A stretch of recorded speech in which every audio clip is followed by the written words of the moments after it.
Bonsoir à tous les amis, c'est Cyrus et on se retrouve pour la seconde partie du 40e épisode sur l'actualité hebdomadaire du football européen.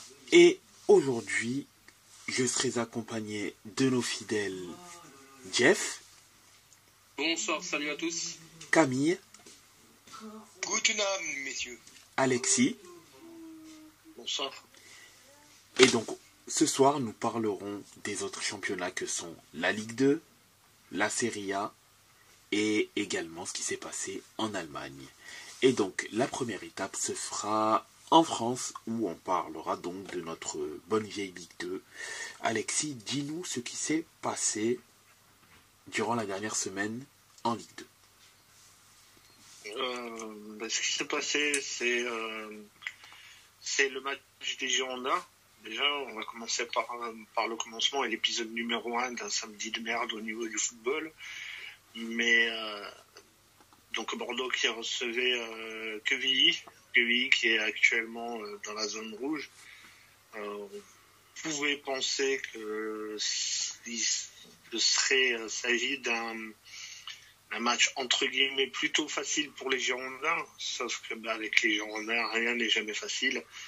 La composition avait de quoi plaire parce qu'on a vu des choix que beaucoup de supporters attendaient, notamment au niveau de la défense et au niveau de l'attaque, avec Marlon Delima qui jouait latéral gauche et Julien Vétro qui jouait à la pointe de l'attaque. Et puis au final, rien d'exceptionnel, un match vraiment sans occasion, un match qu'on aurait même pu perdre plusieurs fois si Quevilly avait joué avec un tout petit peu plus d'ambition. Mais ils sont venus en tant que relégables, ils sont venus chercher ce qu'ils souhaitaient. Donc voilà, bravo à eux, ils ont réussi à prendre un point qui les maintient encore pour l'instant dans la zone rouge, mais ça reste quand même un point important dans la lutte pour le maintien, en sachant que ceux devant eux ont perdu, donc ça se rapproche.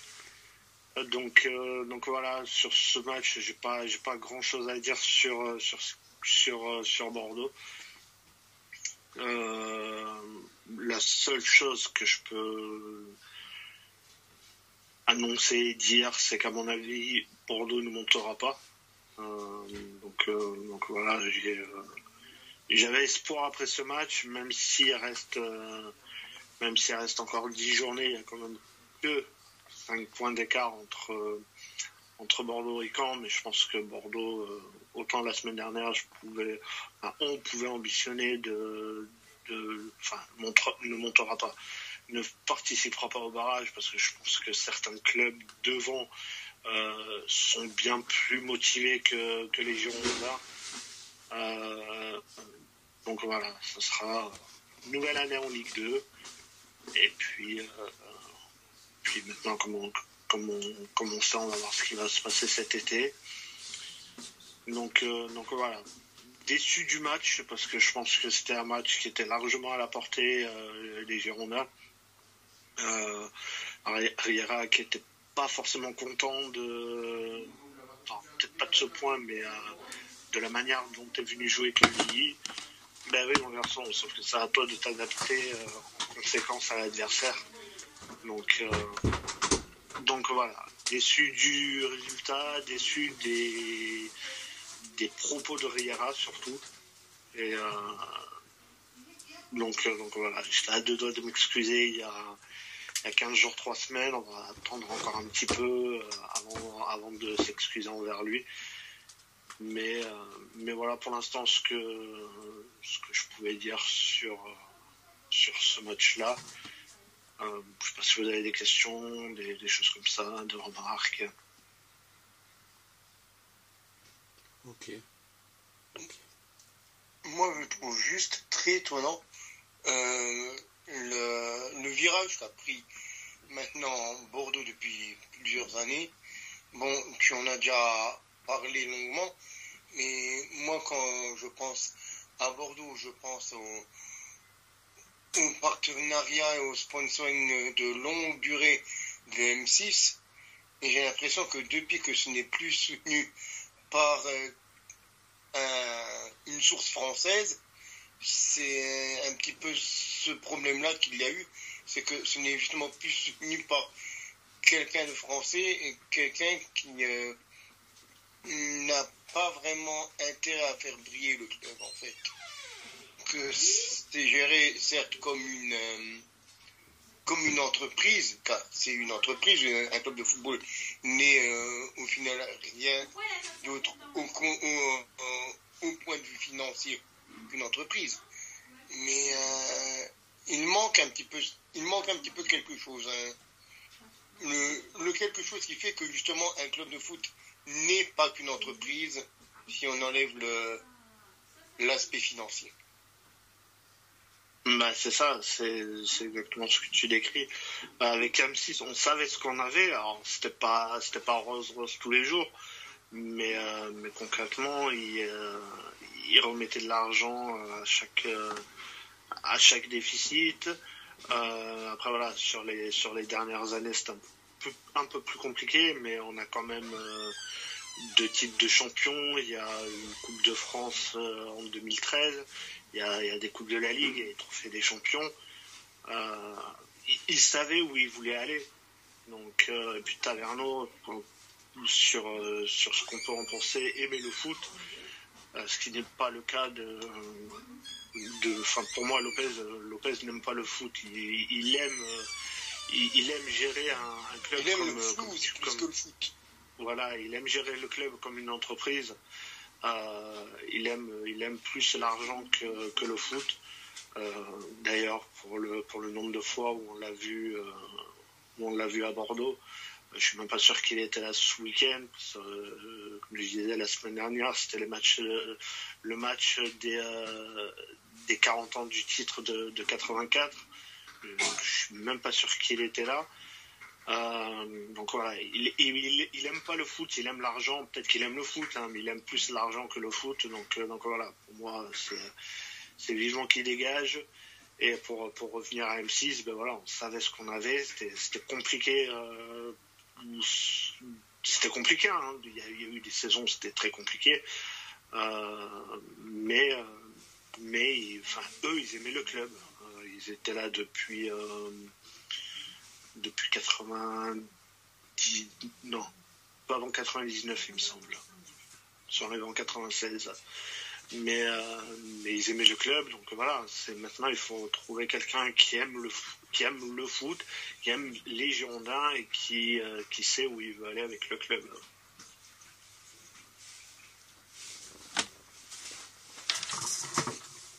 Alors, en Serie A, juste pour revenir un petit peu à un des matchs qui se joue actuellement ce soir, c'est Lazio Udinese, et il y avait 0-0 à la pause. On joue à la 49e minute et on a déjà 3 buts. On a 3 buts en 5 minutes sur ces 5 premières minutes de seconde période. On avait la Lazio qui avait concédé l'ouverture du score à la 47e, la 49e voie l'égalisation, et l'Udinese qui reprend l'avantage à la 51e. Donc en 5 minutes 30, on a déjà eu le droit à 3 buts alors que lors de la première période, on en avait eu 0. Et donc l'Udinese qui reprend l'avantage de 1 à la 51e minute. Oui. Voilà pour le petit live score. Mais du coup, si je peux enchaîner avec les résultats et le classement. Donc la journée qui s'ouvrait avec un choc en tête du classement où Saint-Etienne recevait Auxerre, et puis c'est finalement Saint-Etienne qui s'est imposé 1-0, qui fait la bonne opération de cette journée. Ça devient un peu compliqué pour Auxerre, qui a perdu ce match, qui n'a pas gagné la semaine passée face à Valenciennes, il me semble. Donc ça devient un peu compliqué pour Auxerre. Donc victoire des Verts 1-0. Sinon le PFC s'est imposé à Caen 1-0.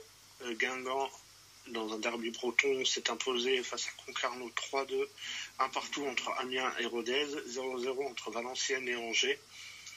Annecy, qui est dans le bas du classement, fait la bonne opération et va s'imposer sur la pelouse d'Ajaccio 3-1 dans le match, dans le choc du bas du classement, on va dire. C'est 3 qui s'est imposé 2-0 face à Bastia. Dunkerque, qui est quand même assez étonnant cette fin de saison, qui s'impose 1-0 contre Pau. Et on l'a dit et redit, 0-0 entre Bordeaux et Quevilly. Et actuellement, Laval qui mène sur la pelouse de Grenoble 1-0 grâce à un but de Pablo Pagis. Donc, comme on le disait en off, le fils de Michael Pagis. Et au niveau du classement, on a Auxerre, et là ça se resserre un peu, on a Auxerre en tête avec 52 points, Angers qui est deuxième avec 50 points. Actuellement, Laval avec sa victoire serait troisième avec 48 points, quatrième Saint-Étienne 45 points, cinquième Caen 42 points, sixième Grenoble et Rodez 40 points, huitième Guingamp, le PFC Amiens avec 39 points, 11e Ajaccio avec 38 points, 12e Pau et Bordeaux avec 37 points, 3 qui s'éloigne un peu de la zone rouge, mais ça reste un peu compliqué, avec 34 points, comme Dunkerque, 34 points, Bastia est 16e avec 33 points, et actuellement c'est Concarneau qui est 17e avec 33 points, Quevilly et Annecy avec 27 points, et Valenciennes qui se dirige un peu plus chaque jour vers le national. Et la journée de la semaine prochaine, qui verra les matchs se jouer quasiment tous à la même heure, avec Auxerre-Caen à 15h, le PFC qui recevra Ajaccio, Rodez qui recevra Grenoble, Guingamp qui recevra Valenciennes, Bastia qui recevra Saint-Étienne, Angers, Amiens, Annecy qui recevra Bordeaux, le Pau FC qui recevra Concarneau, Quevilly 3 et Laval qui recevra Dunkerque. Voilà ce que je pouvais dire au niveau de la Ligue 2. Merci pour ces informations concernant la Ligue 2. Il y avait juste un petit mot à dire avant de pouvoir changer de championnat par rapport du moins à Bordeaux. C'était que quand tu parlais notamment de lorsque Bordeaux était sous pavillon français, du coup maintenant c'est difficile, c'est pas une impression mais ça semble être le cas, c'est que je sais pas si c'est une sorte de karma ou de destin, mais qu'au final souvent quand on arrive, c'est par exemple aussi le cas pour Sochaux, Sochaux c'est encore plus grave que Bordeaux pour le coup, mais quand on arrive lorsqu'on a un investisseur, on va dire historique, bien que Sochaux ça soit encore plus grave dans le sens où c'est littéralement Peugeot qui a fait créer le club quoi. Mais quand on a un investisseur historique, une personne qui a le club depuis un bon bout de temps et qui, par X, Y raison, lâche le club et souvent le lâche à des prix dérisoires qui ne valaient peut-être pas le prix du club, on se retrouve derrière avec une reprise par un tiers qui est souvent mauvaise et qui entraîne souvent le club vers des difficultés plus ou moins grandes. On l'a vu avec Bordeaux, où les rachats successifs après M6, ils ont été compliqués. Sochaux, où ils ont littéralement vendu le club pour, je crois, 50 000 ou 100 000 euros. Enfin, ils l'ont complètement bradé aux Chinois, d'ailleurs. Si je me trompe, je crois que c'est les Chinois, ceux qui ont repris le club après. Et derrière, ça a encore été repris par une autre firme chinoise. Mais... ouais, quand il y a un délaissement du club et qui soit, on peut dire ça comme ça, jeté à un autre investisseur, ça finit rarement bien. Et malheureusement, là, Bordeaux en pâtit. C'est pas le premier club français, c'est pas peut-être pas le dernier club français qui en souffrira, mais après, on se demande véritablement s'il y a véritablement eu un amour du club de la part du propriétaire du club initial, quand on voit des fois des conditions de rachat où pour quasiment rien ça se fait, et que derrière bien évidemment qui est-ce qui doit mettre la main à la poche quand il y a une presque faillite ou quoi que ce soit, c'est le supporter. Mais ça n'empêche pas que même si il y a appui du supporter pour permettre au club de survivre, qu'on se foute de sa gueule quelques années plus tard. Et qu'on dise, ouais, mais non, mais si, mais ça... c'est triste, révoltant. Et malheureusement, qu'est-ce qu'on peut y faire? Je ne sais pas. Non, il n'y a pas grand-chose à y faire. Puis c'est même au niveau des saisons qu'on a vécu. Enfin, je prends la période, on va dire 2009-2018. Il me semble que c'est l'époque où ils ont vendu le club. 2009, voilà, il y a le titre, il y a eu le trophée enfin la Coupe de France en 2013. Et puis entre 2013 et 2018, c'était vraiment des saisons dégueulasses. Il y a eu des choix qui ont été faits en 2010 qu'on regrette encore aujourd'hui, je pense. Mais ouais, puis je pense qu'ils avaient qu'une envie, c'était de lâcher le club. Peu importe qui le rachète, peu importe à quel prix, ils avaient cette envie. Et puis de toute façon, ils gagnaient peu d'argent avec les Girondins. Donc je pense qu'au bout d'un moment, ils en ont eu marre. Et puis comme je disais, ils ont lâché le club, peu importe qui le rachetait, peu importe à quel prix. Et puis ils ont réussi, entre guillemets, ce qu'ils voulaient faire. C'est ça, au détriment derrière de la situation du club. Et voilà. C'est malheureux.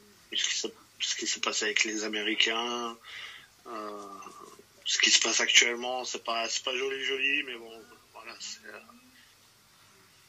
faut que tout ça change et assez rapidement.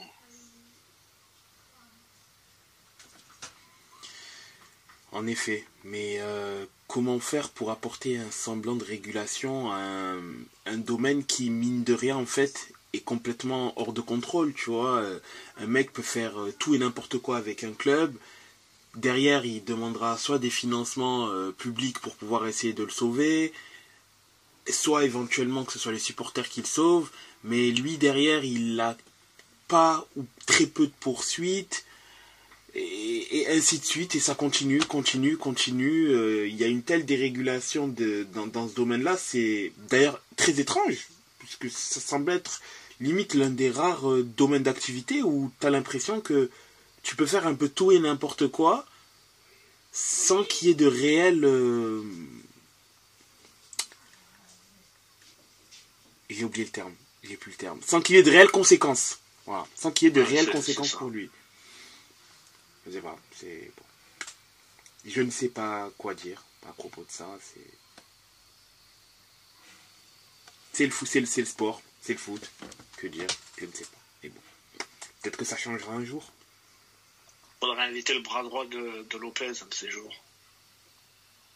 C'est vrai. Qui a d'ailleurs eu la compo de Riera par je ne sais quel moyen. Mais enfin, même ça, c'est un truc, je trouve ça fabuleux. C'est le mec il contacte Gérard Lopez pour qu'il rachète le club avec un membre historique des Ultramarines. Et puis il arrive à avoir la composition du coach avant tout le monde. C'est chapeau. Chapeau l'artiste, comme on dit. Ah oui, oui.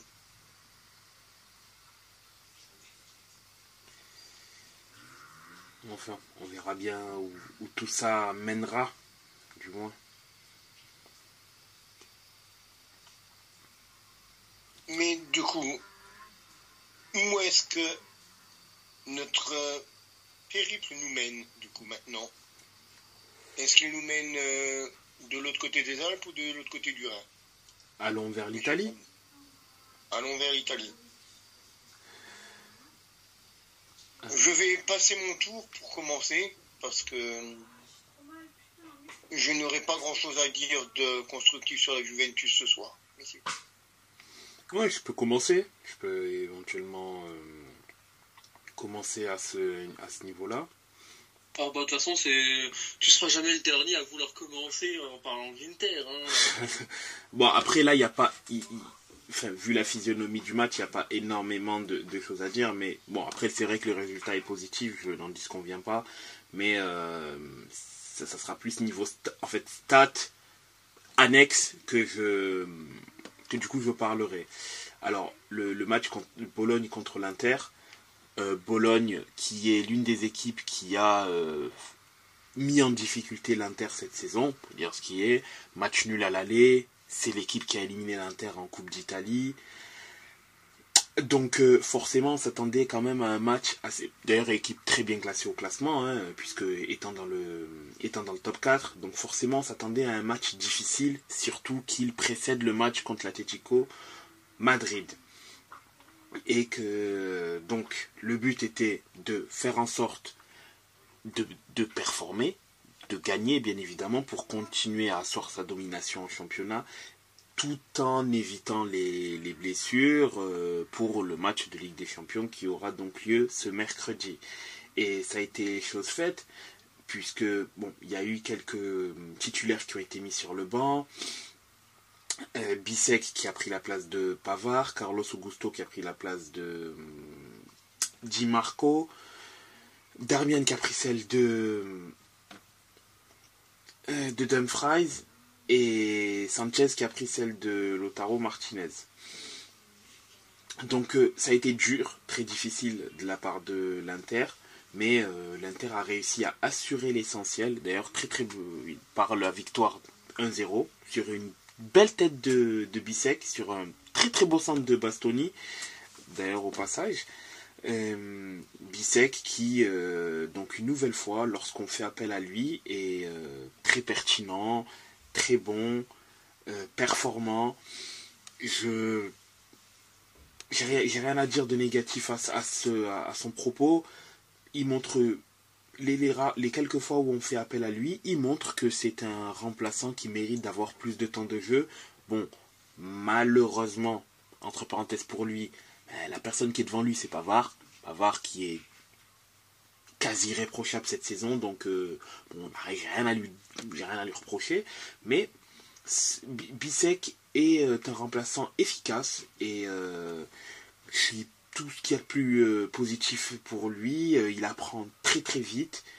Et donc, de toute manière, il bénéficiera de plus en plus de temps de jeu. Hein.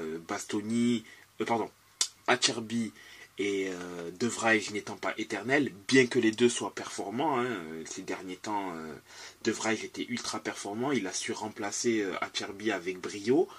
J'ai eu limite du flashback de Vrij lors de l'année du titre, où il était très très très solide.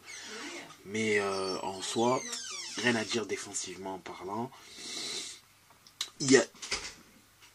C'est bien qu'Aka n'ait pu revenir, bien qu'il était un peu plus emprunté, il n'avait pas le même rayonnement qu'habituellement. Pareil pour Barella.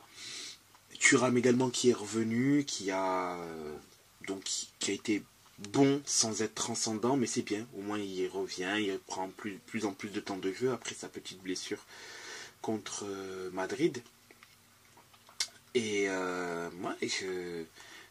on a réussi à ne pas prendre de but. C'est le 17e clean sheet de la part de Jan Sommer qui égalise le record en une saison de Julián et de Dandanovic. Le record est de 21 qui est par plusieurs gardiens. Je sais qu'il y a Provedel dans l'histoire. Il me semble qu'il y a peut-être aussi de Buffon et qui a ce record-là, parce que c'est un record qui est co-détenu. Buffon doit être dedans. Je pense que Sebastiano Rossi du Milan des années 90 doit y être aussi, parce que je sais que Buffon avait battu la streak d'invincibilité de Rossi dans les années 2010. Parce que le record... Pardon ? Le record est de 21 clean sheets sur une saison. Ça, je m'en rappelle très bien, parce que je sais que Provedel l'a égalisé l'année dernière, d'ailleurs, si je ne me trompe pas. Mais moi, je te parlais surtout du nombre de minutes sans prendre de but. Ah. Plus de 900 minutes. Ah, mais bon, sur ça, Sommer n'y est pas. Enfin, n'y est pas dans le sens où il a pris notamment un but contre Rennes récemment et contre l'AS Roma en début février, donc il n'est pas concerné par ça. Là, c'était vraiment concernant les clean sheets en championnat. Le nombre de clean sheets sur une saison. Sur une saison. Où le record, donc, c'est 21. Là, il en est à 17. Il a égalisé le record pour un gardien de l'Inter. Il reste 10 journées. 4 clean sheets, il égalise le record. 5, il le bat. Je pense au rythme auquel ça va, il y a de bonnes possibilités pour qu'il puisse battre ce record-là. tant l'Inter est très très très difficilement perméable. Donc à voir ce que ça va donner, mais c'est positif de ce côté-là. Donc comme je l'ai indiqué aussi hier, la seule fois de l'histoire où du moins l'Inter a fait ce même nombre de points, ben, c'était en saison 2006-2007 où l'Inter avait fini avec plus de 95 points. De toute manière, là, elle est partie pour... même si je ne pense pas que l'Inter gagnera tous ses matchs d'ici la fin de saison, si elle gagne tous ses matchs, elle finit à 105 points. Et là, je pense que c'est le record all-time en Serie A. Je pense pas que l'Inter gagnera tous ses matchs. Parce qu'à partir du moment où je pense que le titre sera validé, peut-être, sauf s'il y a élimination en Ligue des Champions, où là, je pense que du coup, ils vont essayer de chercher le record all-time, mais il y aura peut-être des pertes de points. Mais ouais, c'est un rythme exceptionnel auquel l'Inter est. Elle est sur une base complètement historique. À voir ce que cela va donner. Mais à l'instant T, ben, c'est positif. Très positif. Tout va bien dans le meilleur des mondes.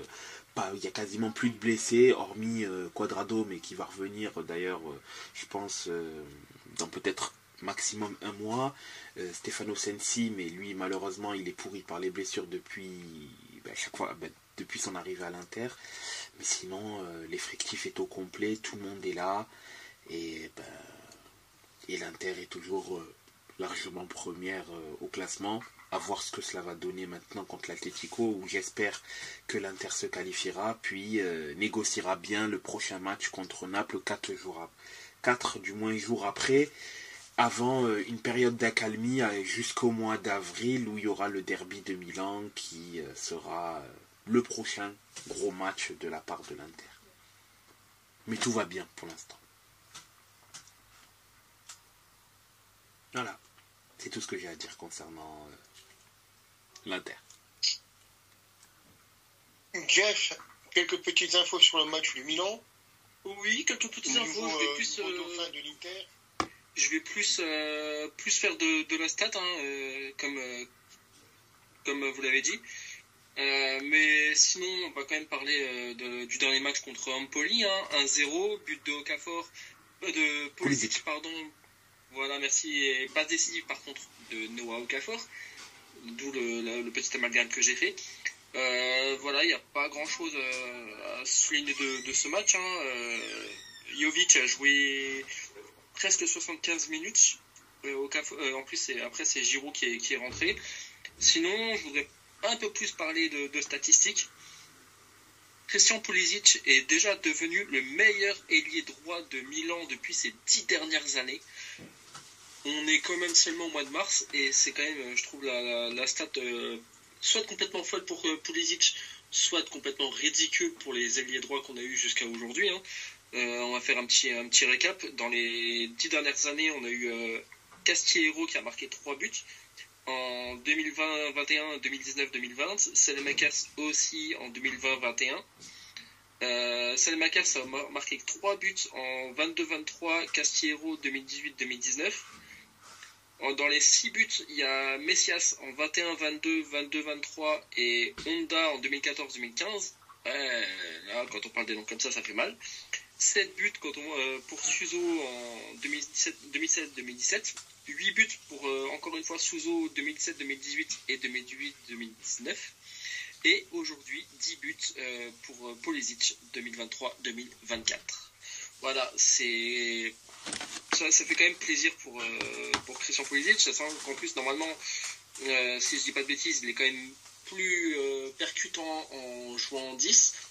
Et c'est quand même dingue de l'avoir recruté alors qu'il peut jouer en 10 et de plus jouer avec un numéro 10. Je trouve ça complètement dingue. Il y avait les joueurs pour le poste, comme lui et CDK qui avaient été aussi recrutés, qui pouvaient aussi jouer et qui a mine de rien un peu joué à ce poste. Enfin bref. Et encore une petite information, les négociations, il y a des négociations entre Milan et Kirovski, un ancien cadre du LA Galaxy, pour un rôle pour encadrer la deuxième équipe de Milan qui devrait arriver l'année prochaine en série, en championnat inférieur. Je ne sais plus exactement lequel, mais voilà, normalement, je ne sais plus si je l'avais déjà dit ou pas, mais normalement, Milan devrait intégrer une deuxième équipe professionnelle afin de faire jouer les joueurs qui ne jouent pas beaucoup ou certains du centre de formation comme les Camarda, etc. Et Camarda d'ailleurs, ça me fait penser. Camarda, Milan essaye plutôt de négocier avec Camarda pour un contrat professionnel, puisque le joueur a enfin fêté ses 16 ans. Il y a beaucoup de cadors en Angleterre qui aimeraient le faire signer, mais depuis le Brexit, du coup, vu que ce serait un joueur extra-communautaire, il ne pourrait pas jouer là-bas. Donc, s'il y avait un club en PL qui arriverait à le prendre, il l'enverrait en prêt tout simplement jusqu'à ses 18 ans. Donc à voir, mais bon, en tant que Milanais, forcément, j'espère que Francesco Camarda va rester chez les Rossoneri. Par contre, il y en a un, je trouve, avec qui tu as été dur dans les joueurs que tu as cités, c'est Keisuke Honda. Parce que moi, le Honda du CSKA à Moscou, je l'aurais bien pris à la Juve à l'époque. Parce qu'on est quand même sur du presque 30 buts, 30 pas décisifs en 125 matchs à l'époque où il est à Moscou, quoi. C'était du 27 buts, 29 passes décisives en 125 matchs. Et avec une frappe de mule, je m'en souviens très très bien. Franchement, moi je l'aurais pris. Alors autant les Castillero, les Messias, tout ça, les Souzo, ok. Mais lui, c'était quand même quelque chose aussi. C'était vraiment un très très bon milieu de terrain, quoi. Qui pouvait jouer, qui pouvait jouer un peu partout en plus. Messias, c'est bien pour Allegri parce que c'est le type de joueur qui est aussi bon que Allegri. Bon, à la fin de la balle perdue. Honda, alors j'ai rien contre le joueur, c'est pas une équipe c'est pas une époque que j'ai énormément connue malheureusement, mais faute de moyens audiovisuels.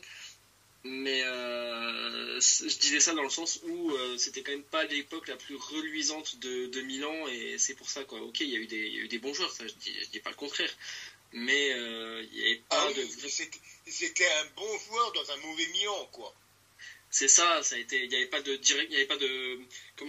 direction artistique, on va dire. Il n'y avait pas de fil conducteur, il n'y avait pas de ligne rouge, et voilà, c'était beaucoup des joueurs qui ont été achetés un peu comme pas exactement, mais certains pour certains ça a été le cas. C'était un peu des joueurs starlets, un peu comme au PSG, et vas-y, coûte cher, donc ils doivent être bons, donc on les achète. Non, les gars, là c'est ça qui a porté le club là où il en a été. Et après, je dis pas dans le lot, il y en a eu quelques-uns, mais comme tu l'as si bien dit, c'est que c'était un bon joueur dans une mauvaise équipe, et c'est totalement dommage.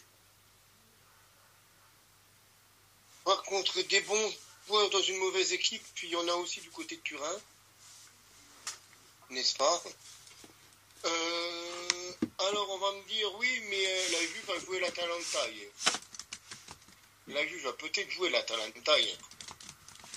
Enfin, mais je ne dirais pas que la Juve a joué l'Atalanta. La Juventus a eu un match contre l'Atalanta. Mais je ne pourrais pas dire, vu ce que les hommes d'Allegri ont proposé, je ne pourrais pas dire qu'ils ont joué contre l'Atalanta. Ils ont effectué une présence pendant 90 minutes sur le terrain contre l'Atalanta. Ils ont joué pendant une dizaine de minutes.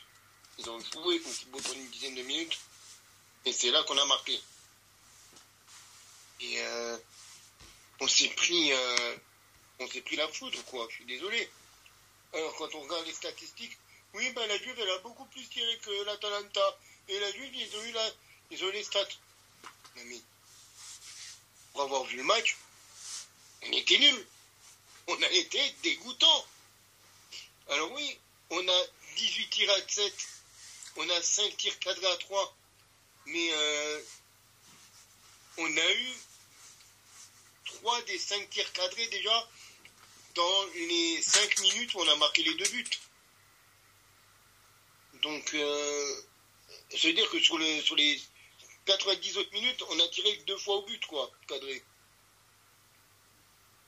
Et on a concédé l'ouverture du score assez rapidement par Colt Miners à 85e minute, à 35e minute, pardon. Et notre défense qui se fait avoir comme un bleu. D'ailleurs, les 2 buts, on se prend quasiment 2 fois le même.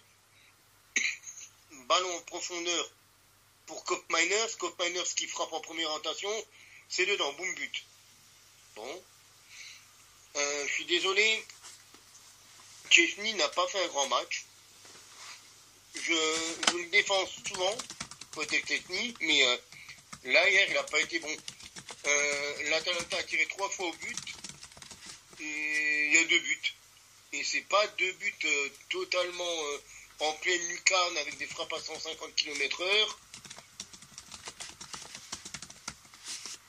Et des ballons placés, mais sur lesquels il aurait pu avoir.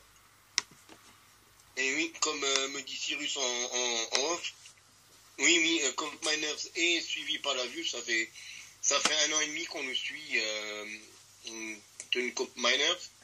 Donc voilà, il a prouvé que c'était une bonne idée de le recruter, si on voulait le recruter. Oui, clairement. On est rentré du coup à la pause avec un but de retard. Et évidemment, avec le grand coach qu'on a, pourquoi faire des changements qui ont été menés avant la 70e minute?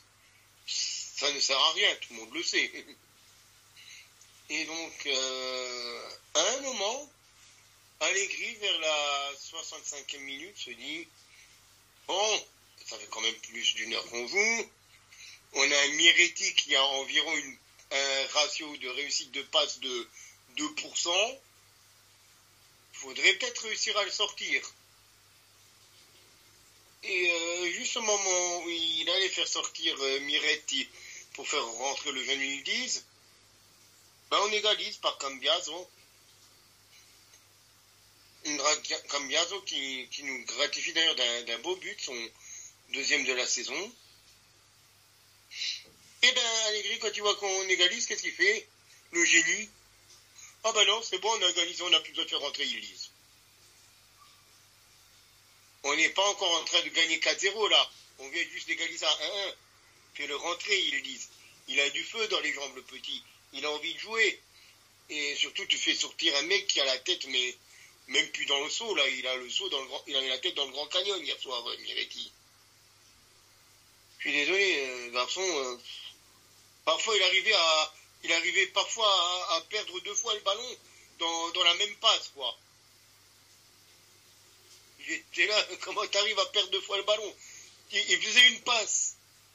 Le ballon était perdu, ça lui revenait dans les pieds. Et il refaisait la même passe perdue. J'étais là, mais tu comprends où il va le ballon?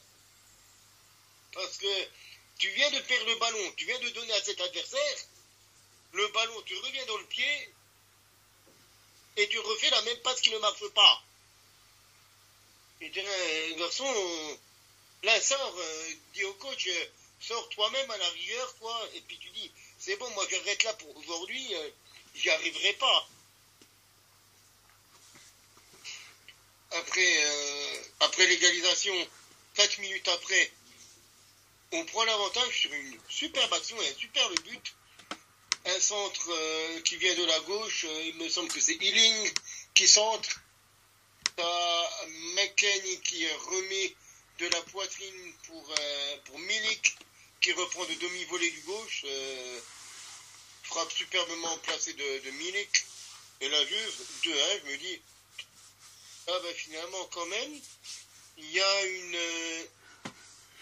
léthargie pendant 65 minutes, mais quand on accélère, ça donne quelque chose. Ouais, on a accéléré pendant 4 minutes. Hein. On va pas se le cacher, on a accéléré pendant 4 minutes. Et à la 75e minute, une copie quasiment conforme du premier but. Colt Miners qui est lancé dans le dos de la défense. Le mec, il frappe de première intention. première attention, boum, c'est dedans. Allez, c'est croisé, merci, au revoir. Chetny regarde le ballon rentrer, quoi. Mais bon, les autres de derrière aussi, hein, hier. Bremer, Danilo, Gatti, c'était très compliqué par moment, quand même. Surtout Danilo, j'ai l'impression. J'allais t'en parler en plus, Camille. Oui.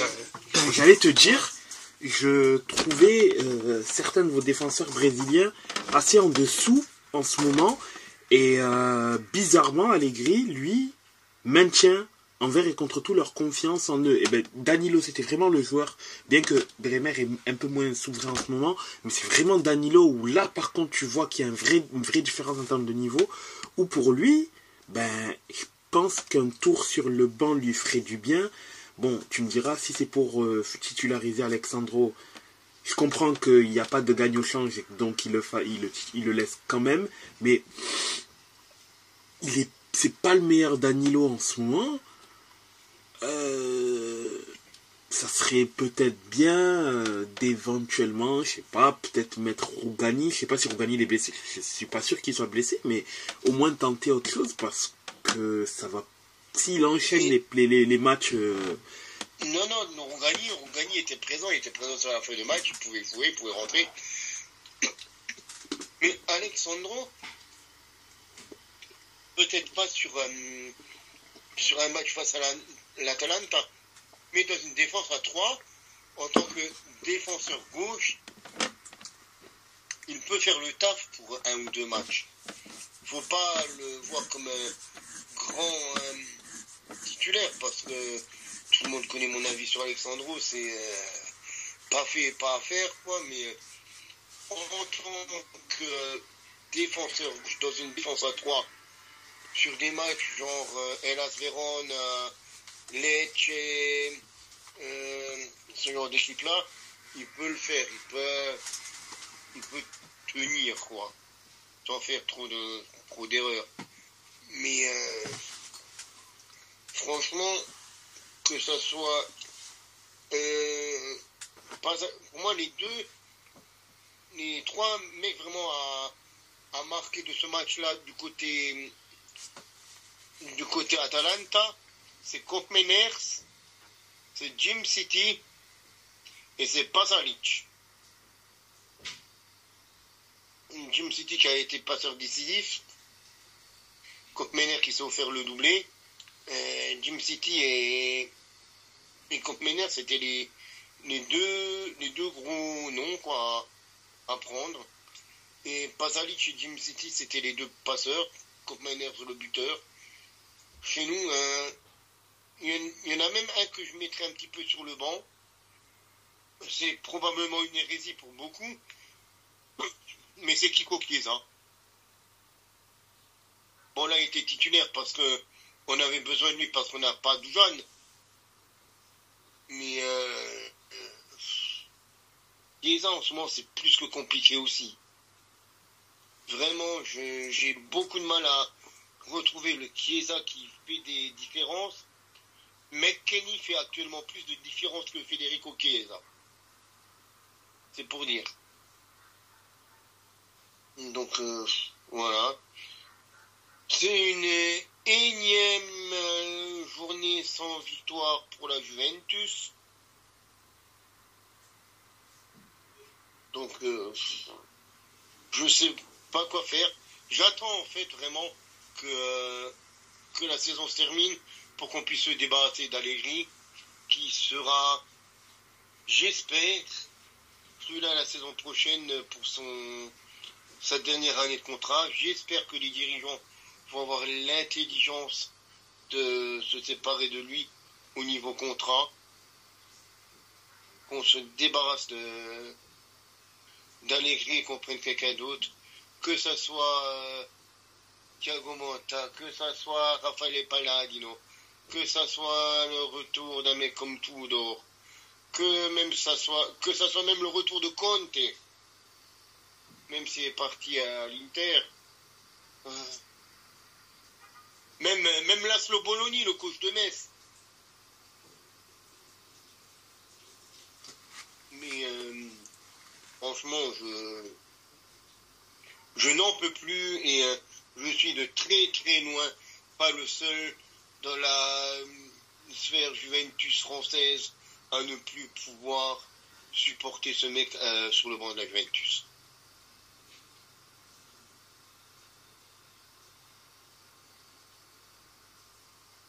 Et sinon, on peut un petit peu se pencher sur les autres matchs qui ont eu lieu. Avec le Napoli qui a fait une opération très moyenne quand même face au Torino, en faisant un partout à domicile, avec un magnifique retourné de Sanabria pour l'égalisation d'ailleurs. On a le Sassuolo qui s'est imposé 1-0 face à Frosinone. Le Cagliari s'est imposé 4-2 face à la Salernitana. Bon match avec beaucoup de buts entre les stars de la Salerne. On a le Lecce qui s'est incliné à domicile face à Hellas Vérone, réduit à 10. Le Monza avec peut-être le but du week-end en Serie A de Dani Motta, un superbe ciseau, le deuxième but du Monza, et un but du fils Maldini pour le 3-2.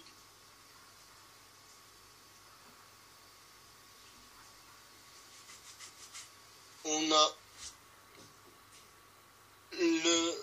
la Fio qui pensait décrocher un succès face à la Roma, mais la Roma a égalisé à la 95e minute, avec notamment le premier but pour la Roma qui est l'œuvre d'un ancien de la Ligue 1, Oussem Aouar.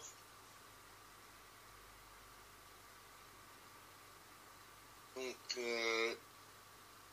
un match nul in extremis par rapport à la Fio.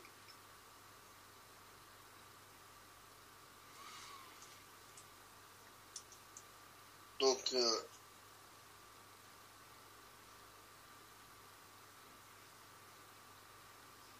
on va passer du coup au classement de cette Serie A avec l'Inter qui est très solide leader, plus que jamais leader avec 75 points. Le Milan AC qui du coup a chippé la seconde place à la Juventus avec 59 points. La Juve a 1 point avec 58. Quatrième, le Bologna qui a perdu Zirkzee d'ailleurs, qui sera absent pour le reste du mois. Joshua Zirkzee, le buteur néerlandais de Bologne, qui est quatrième. La Roma est actuellement cinquième. L'Atalanta sixième. Le Napoli septième. La Fio est huitième. La Lazio est neuvième. Le Monza dixième. Onzième le Torino. Douzième le Genoa. L'Udinese, il mène actuellement face à la Lazio, et 13e, 14e le Hellas Verona, Cagliari et 15e le Lecce et 16e le premier non relégable.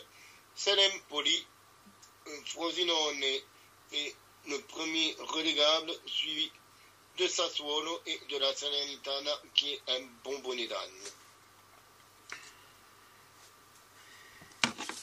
D'ailleurs, heureusement pour la Juventus que derrière les poursuivants, hormis le Milan qui donc est passé devant la Juventus, n'ont pas gagné. Ça lui a permis de garder ce petit matelas d'avance.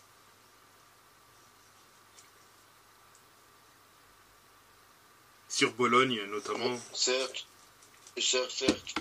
Bon, après on a quand même 7 points d'avance sur le Bologna, 10 sur la Roma. Même si c'était imposé, on serait encore à 4 points. L'Atalanta, on serait à... Même s'ils gagnaient, ils seraient à 8. S'ils avaient gagné un match de plus, ça aurait quand même été... Bon, ils sont revenus à 11 points, mais bon, 11 points. La Roma, qui est quand même à 10 points. Alors oui, c'est vrai qu'il y a encore un matelas d'avance au niveau de la Juventus, mais rappelle-toi qu'il n'y a pas si longtemps que ça, vous étiez à 1 point devant l'Inter. Et il a suffi d'un mois où Allegri fait n'importe quoi. Ça s'est transformé en un écart gigantesque. Vous avez d'ailleurs combien de points d'avance sur le Milan à ce moment-là? Je crois peut-être autour de 10. On avait 10, une dizaine, je crois 8. Parce que mine de rien, ça peut aller très très vite. Et bon, même si je pense quand même que vous finirez... allez, vraiment, je suis un peu vulgaire en disant ça, vous finirez dans les 5 premiers. Moi je pense 4, mais 5 parce qu'il y a...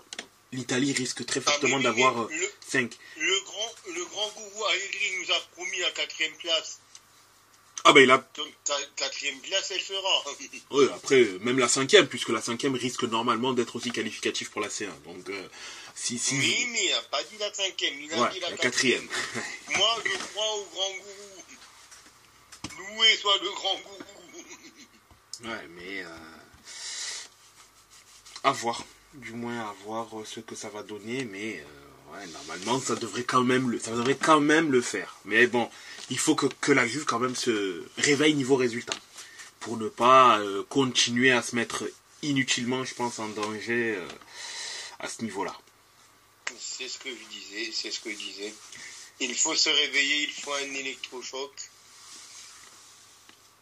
Pour moi, l'électrochoc ne viendra plus avec Allegri. Il faut essayer de rester dans le top 4. Et c'est tout. Je n'attends... Peut-être essayer de décrocher la Coupe d'Italie, histoire d'avoir un titre. Mais même ça me paraît compliqué en fait.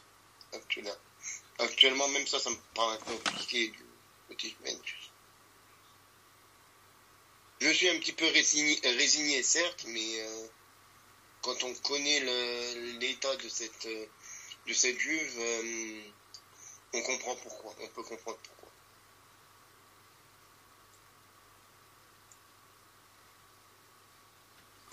Messieurs, si on faisait une petite pause avant de débriefer encore l'Allemagne. Effectivement, oui, prenons une petite pause avant de parler de ce qui s'est passé en Allemagne cette semaine.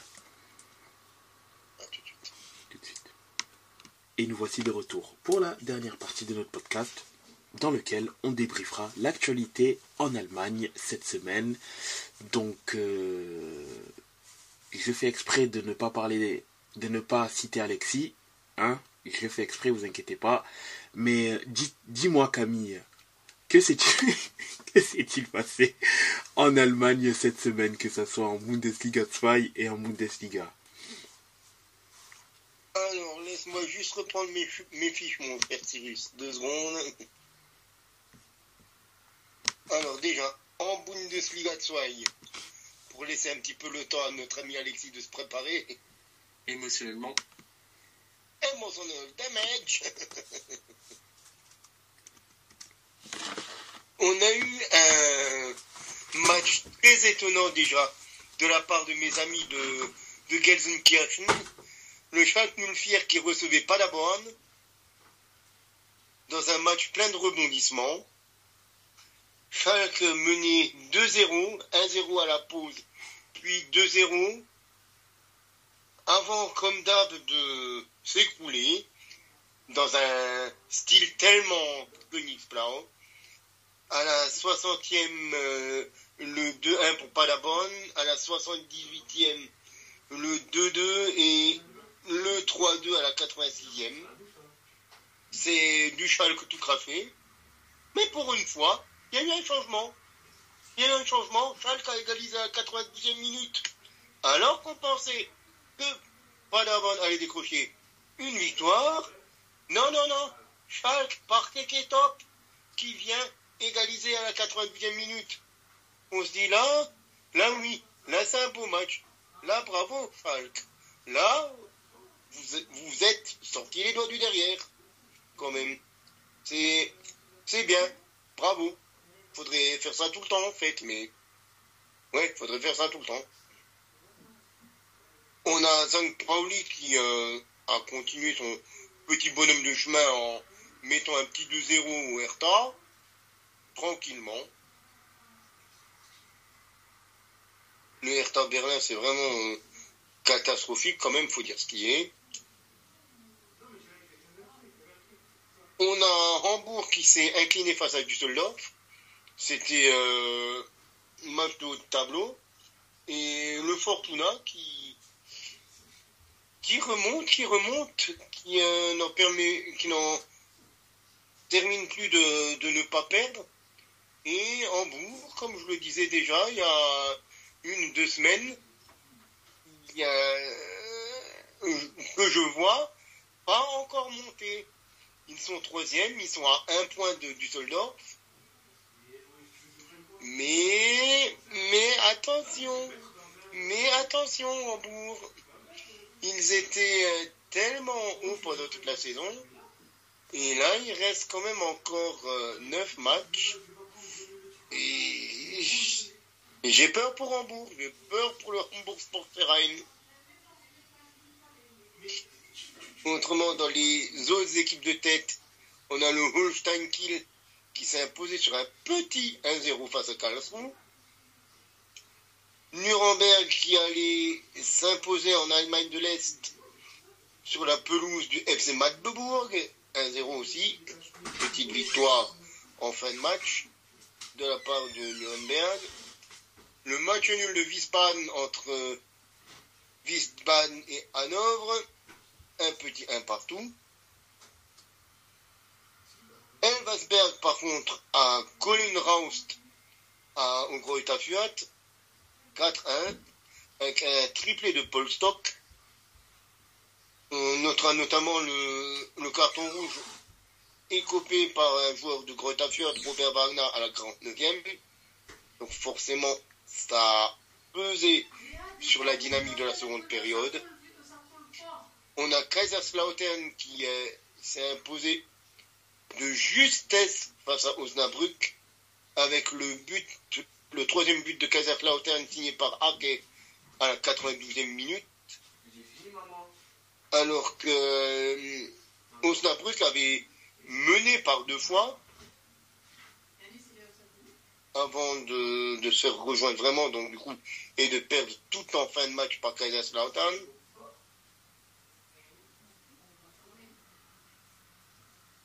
Et le dernier match, c'est l'Eintracht Braunschweig qui s'est incliné sur sa pelouse face au Hansa Rostock 1-0.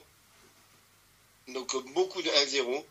Ça a été une journée de Bundesliga avec des matchs quand même relativement légers. 3-1-0. 1 partout, 1-2-0, ou autrement des gros scores, 1-3-3, 1-4-1, 1-3-2. Et au classement, du coup, on a St. Pauli qui est toujours leader avec 51 points, l'Holstein Kiel qui est toujours encore solide deuxième avec 46 points, Hambourg, le HSV qui est troisième à 5 points de Kiel, des nordistes, le Fortuna Düsseldorf est en embuscade avec 1 point derrière le Hambourg Sportverein avec 40 points. Hanovre et Paderborn sont à 39 points, 5e et 6e. Le Greuther Fürth est à 1 point des 2 précédents avec 38 points. Donc même Greuther Fürth qui est 7e n'est qu'à 3 petits points de la 3e place, donc le Braviste. Nuremberg est 8e, Karlsruhe est 9e, Elversberg est 10e, le Hertha est 11e, Magdebourg est 12e, Wiesbaden est 13e, Schalke 14e, Kaiserslautern est 15e, le Hansa Rostock est 16e, Braunschweig est 17e et Osnabrück est 18e. Donc voilà pour la Bundesliga 2 et en ce qui s'agit de la Bundesliga. Y a-t-il encore quelque chose à dire? Y a-t-il encore un superlatif que l'on peut donner à Leverkusen? Increvable, injouable, inarrêtable. Ils jouaient contre Wolfsburg hier soir. Et ils ont du mal. Ils ont eu du mal, Leverkusen. Alors certes, ils ont ouvert le score en première période, mais à la 37e, et il a fallu que Wolfsburg soit réduit à 10 à la 28e par Moritz Jens, l'ancien éphémère défenseur de Lorient, pour réussir à remettre un petit peu le pied sur le ballon et se mettre un petit peu dans le sens du jeu, arriver dans les derniers mètres de Wolfsburg. On a eu le 5e but de Tella sur la 11e passe décisive de Grimaldo. Et Leverkusen a eu du mal. Leverkusen a quand même eu beaucoup de mal à inscrire ce deuxième but. Mais ce deuxième but, qui arrive à la 86e minute, une passe de quarterback de Palacios pour Florian Wirtz, qui frappe sur la gauche de la surface de Wolfsburg. Il frappe, pied droit, petit poteau, premier poteau rentrant. C'est un coup de génie, encore une fois, de Florian Wirtz, qui délivre son équipe à la 86e. Ce gamin est incroyable. Il pue le foot, excusez-moi le terme, quoi, mais j'espère vraiment qu'il ne va pas partir dans un gros club la saison prochaine, parce que il a encore besoin, je pense, de confirmer, mais il est tellement beau à voir jouer, ce jeune joueur, qu'il faut qu'il reste encore un petit peu. Du côté des autres, gros, on a Stuttgart qui s'est imposé 2-0 face à l'Union Berlin. L'Union Berlin qui a joué les 20 dernières minutes à 10 contre 11. Mais le mal était déjà fait grâce à Monsieur Serhou Guirassy à la 19e et grâce à Chris Führich juste après l'heure de jeu. Guirassy qui a quand même marqué son 21e but hier, excusez du peu. Il y a juste Harry Kane, quoi, qui est devant, avec ses 30 buts. Bon, oui, je vais laisser un petit peu après Alexis en parler, quoi, de Harry Kane. Je pense qu'il a eu l'opportunité de l'observer sous toutes les coutures lors du match de ce week-end. On a Francfort qui s'est imposé 3-1 face à Hoffenheim. Hoffenheim qui finira la rencontre à 9, qui a pris un premier carton rouge à la 22e par l'Américain John Brooks et un deuxième rouge suite à un deuxième jaune de Jean Kabak à la 78e. On a d'ailleurs un ancien de la Ligue 1, un ancien PSG qui a marqué, Dina Mbimbe.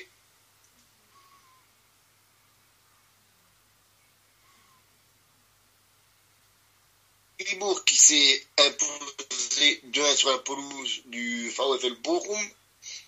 Augsburg qui a gagné à domicile sur un petit 1-0 face à Heidenheim. Leipzig qui s'est imposé 2-0 face à Darmstadt. Et le Rhein Derby, je vais encore d'abord parler du Werder contre Dortmund. Le Werder qui s'est incliné à domicile 2-1 malgré l'expulsion de Sabitzer juste avant la pause. Et il y avait un Rhein Derby aussi qui était alléchant entre Mönchengladbach et le FC Köln au Borussia Park, avec l'ouverture du score très rapide d'Alidou pour Cologne, un Honora qui égalise peu après la demi-heure de jeu par Honora pour Gladbach, et après il faut attendre l'heure de jeu pour voir de nouveau des buts. Le 2-1 pour Cologne par Alidou, le 2-2 de Robin Hack qui vient d'entrer juste avant la 71e minute sur un de ses premiers ballons. Il égalise pour Gladbach. Le 3-2 de Robin Hack 2 minutes après pour Gladbach, et Damien Downs qui vient égaliser pour Cologne son premier but en Bundesliga pour Damon Downs. Vraiment un match extraordinaire entre Cologne et Gladbach. Et il reste le match entre le Bayern de Munich et le Mainz 05. Mais pour cela, je vais laisser le soin à mon ami Alexis de nous parler de cette rencontre. Je ne sais pas vraiment si on peut encore qualifier ça de rencontre. Rencontre du troisième type, j'ai envie de dire. Mon cher Alexis, je te laisse la parole. C'est gentil. Juste dire que Laval s'est imposé à Grenoble 2-0 et occupe la 3e place du classement de Ligue 2. Voilà, bonne soirée.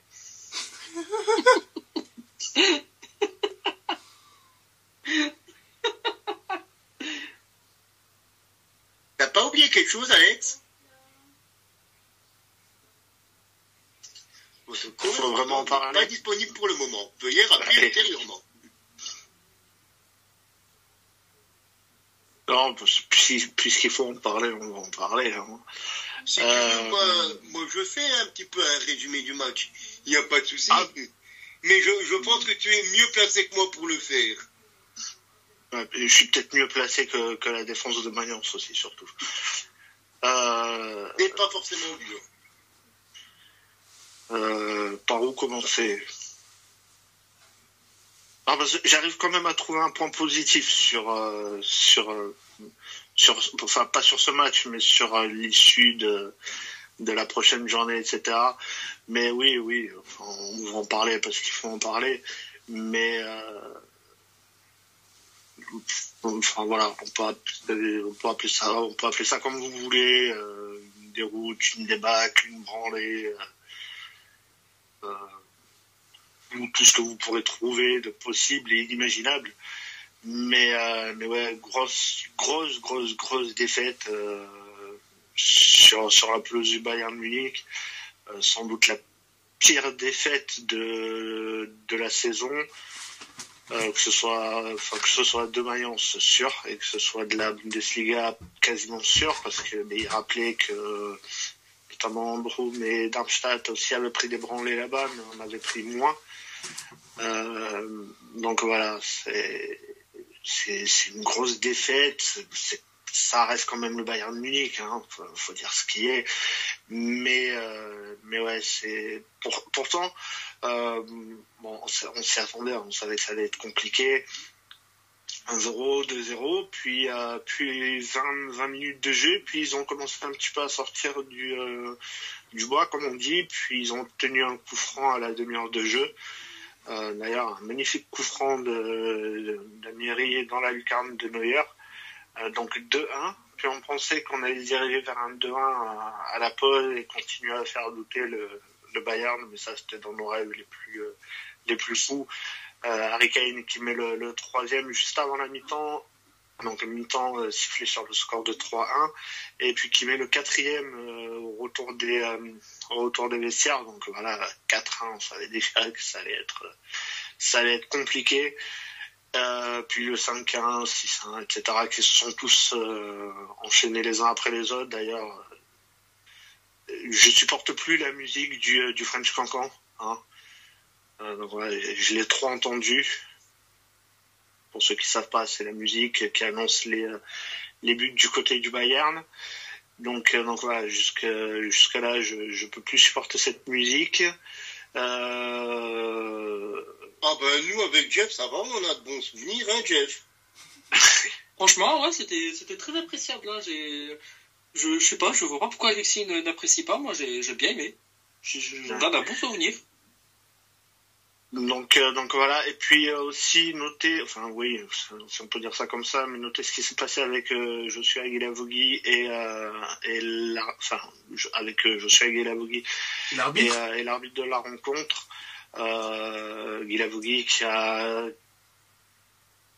clairement dit que l'arbitre lui avait sauvé la vie parce qu'il l'avait mis en PLS à l'issue d'un choc où il reçoit le genou dans la tête d'Anthony Cassi.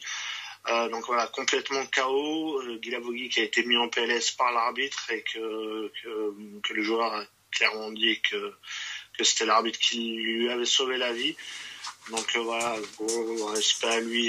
Et puis on va dire que outre le 8-1, il y a quand même plus important dans le foot et dans la vie, c'est d'avoir la santé. Donc c'est exactement ce qu'il a eu. C'est ce qu'il a. C'est ce qu'il a. Il a la santé pour le foot. Et c'est une autre histoire. Mais voilà, ce que je pouvais dire sur cette humiliation. Et par rapport à la prochaine journée, Mayence va recevoir Bochum samedi. Bochum qui est un peu mieux classé, mais c'est pas non plus l'extase. Et Cologne qui va recevoir Leipzig chez lui.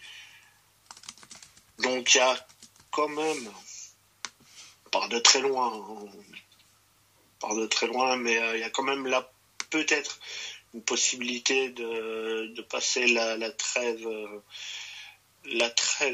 internationale en position de 16e. Donc ça serait déjà une bonne chose si ça pouvait se passer.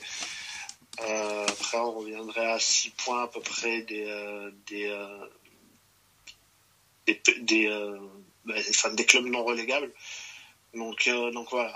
Après voilà, on part de très loin, on sait que ce sera très dur, mais voilà, malgré ce score, on va continuer d'y croire, sans trop y croire même. Donc voilà, c'est. En parlant de santé, et il y a eu un ancien joueur de chez vous qui a été diagnostiqué avec un nouveau cancer, le néerlandais Jean-Paul Boetius. Exactement. Qui avait déjà été victime d'un cancer des testicules il y a un an, il me semble à peu près. Un an et demi. Et qui a annoncé il y a quelques jours être victime d'un nouveau cancer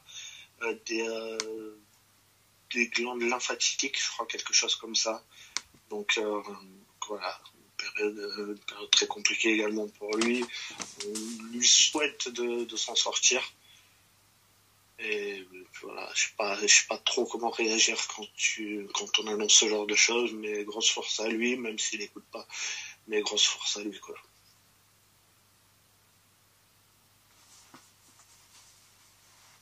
Mais du coup, on va quand même regarder au niveau du classement ce qu'a eu comme impact les résultats de cette nouvelle journée de Bundesliga.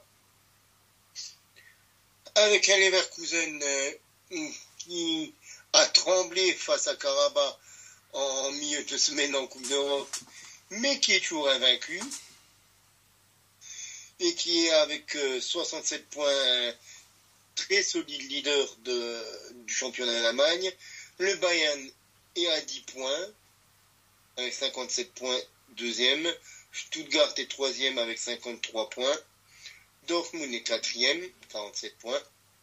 Leipzig a un point de moins et cinquième. L'Eintracht Francfort est sixième. Septième, le TSG Hoffenheim. Huitième, le Fribourg de Christian Streich. Augsbourg a un point de moins et neuvième. Le Werder est dixième. Heidenheim est onzième. Quatrième match sans victoire pour Heidenheim. Gladbach est 12e, Wolfsburg est 13e. Encore une défaite.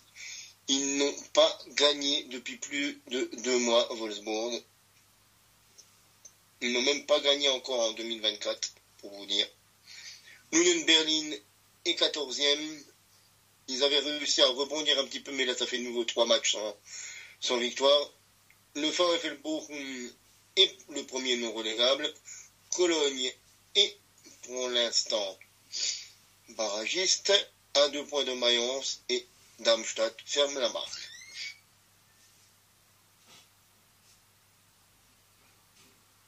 Avec les statuts encore hallucinantes d'Harry Kane, 30 30 buts en 25 matchs. Incroyable. Je ne pensais pas qu'il pouvait battre le record de Lewandowski. Là, je commence à douter un petit peu. Il reste 9 matchs, il a 12 buts à marquer. Et c'est Vu possible. la saison qu'il fait, il peut le faire. Est-ce qu'il le fera? Je ne sais pas, mais il peut le faire. Et on a quand même un Alex Grimaldo à 10 passes décisives, un Florian Wirtz à 10 passes décisives. Ce qui veut dire que... Et on a aussi un Frimpong encore à 8. Ça va, ils sont à quasiment 30 passes décisives pour 3 joueurs du côté de Leverkusen. Ça marche bien, ça marche très bien du côté de Leverkusen. Peut-être que je vais essayer de voir pour aller voir un match d'ici la fin de saison là-bas.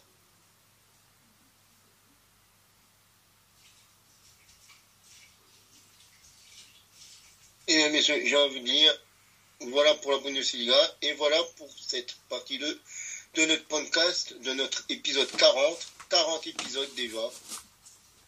Mon Dieu. Ça en fait, hein, mine de rien. Ça en fait. Direction les 50. Bien sûr. Bien évidemment.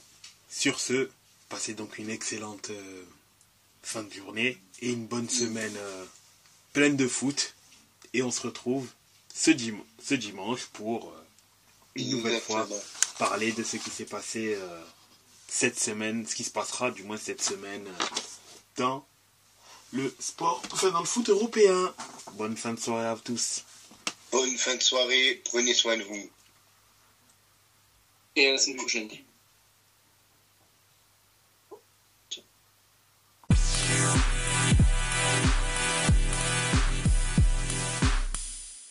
Yo les gars, si vous souhaitez avoir des maillots de qualité livrés rapidement à prix compétitif, n'hésitez pas, foncez chez notre partenaire maxikit.com avec le code La Table Ronde, vous avez 15% de réduction. Alors n'hésitez pas, si vous voulez des maillots de qualité livrés rapidement, foncez chez notre partenaire maxikit.com.